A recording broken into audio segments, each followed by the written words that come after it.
Hi guys, it's Ankita. Welcome to another video. If you're new here, welcome to Enchanted Bookends. In this video, I'm going to talk about Winter Solstice by Rosamunde Pilcher. This is a book that has been going around booktube for quite some time now, and I was drawn to it, decided to read it with one of my friends. And yeah, let's talk a little bit about this book. So in this book, we follow Elfrida. Elfrida, I believe, is in her 60s. She moves to a village in, I believe, Hampshire. She now lives in like a cozy cottage with her dog, and there she starts socializing with the people in the village. And we also follow a few other characters who are strangely related to Elfrida. We follow Carrie, who has returned from Austria, and her niece. We follow Lucy, who is, I believe, 13 or 14, and she lives in London. Then we follow Oscar, who is a retired music teacher. I might be wrong there.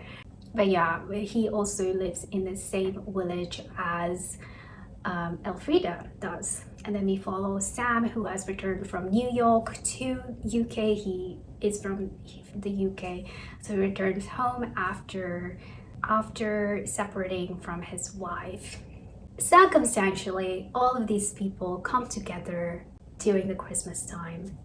I think the story begins sometime in either late summer or early fall.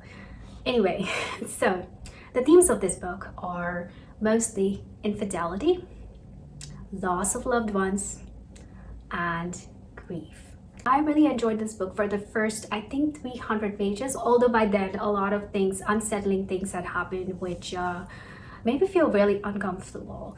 What I found really comforting about this book was just reading about these characters going about their everyday lives, making tea, going out in the garden, going for walks, taking their dog for a walk.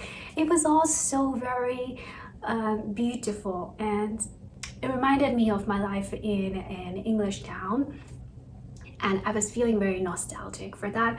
I loved this book. Okay, I think the way the author tells you about these characters is something that I really loved, and I feel authors no longer write this way any longer. Because everyone wants that inciting incident to happen in the first 50 pages. This book really makes you slow down and appreciate things you do in everyday life. It makes you long for company as well, and I loved that about this book. What bothered me though was the lack of depth when it comes to handling these issues of infidelity. These topics of infidelity, loss of loved ones. It really did bother me that some of the characters were so blasé about love affairs.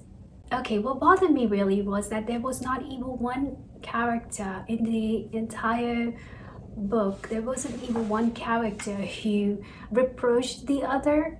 Another thing that bothered me was that the narrator also did not or never gave any indication that infidelity is wrong, and it almost felt like she was promoting infidelity through these characters and almost saying that, oh, it is acceptable, and I'm sorry, it is not acceptable. I've read a lot of books dealing with infidelity, and there's always a few characters who are okay with it, and obviously they are the ones who are in having extramarital affairs. But then there are other characters, or there's a voice of the narrator that makes it clear that they feel guilt, they feel something, they feel wrong, they have done what they're doing is wrong, and that is what was missing in this book.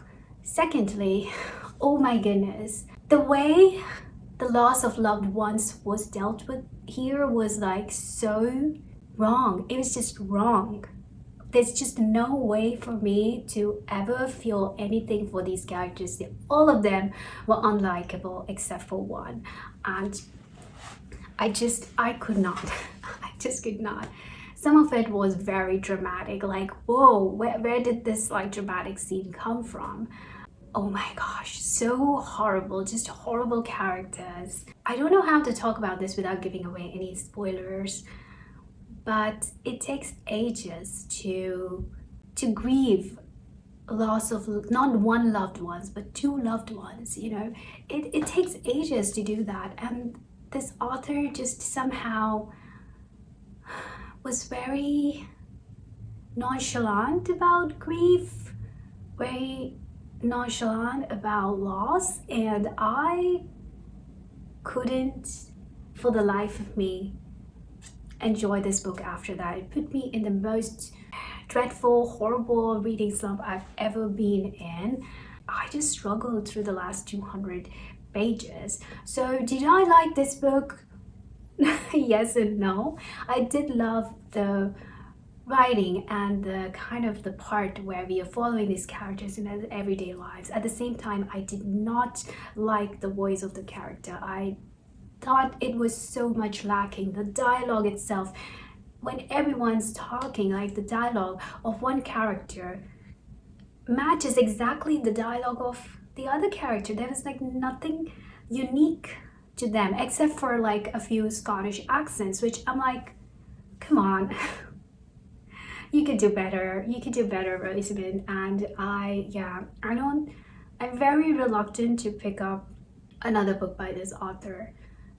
If the book does not contain all of these subjects that I just talked about, infidelity, loss of loved ones, and grief, I might pick it up, else I would be very reluctant to try out any of her books. Having said that, the reviews for this book are just amazing on Goodreads. Everyone seems to love this book. So I would say give it a try. Try it for yourself. Maybe you like this book, but don't expect any sort of depth from this book. I want to say that it's a light-hearted read, but it is definitely not. It is most certainly not. There is this underlying sense of sorrow and loss and just sadness. It's like a freaking English weather, okay? There's something very gray in the entire story.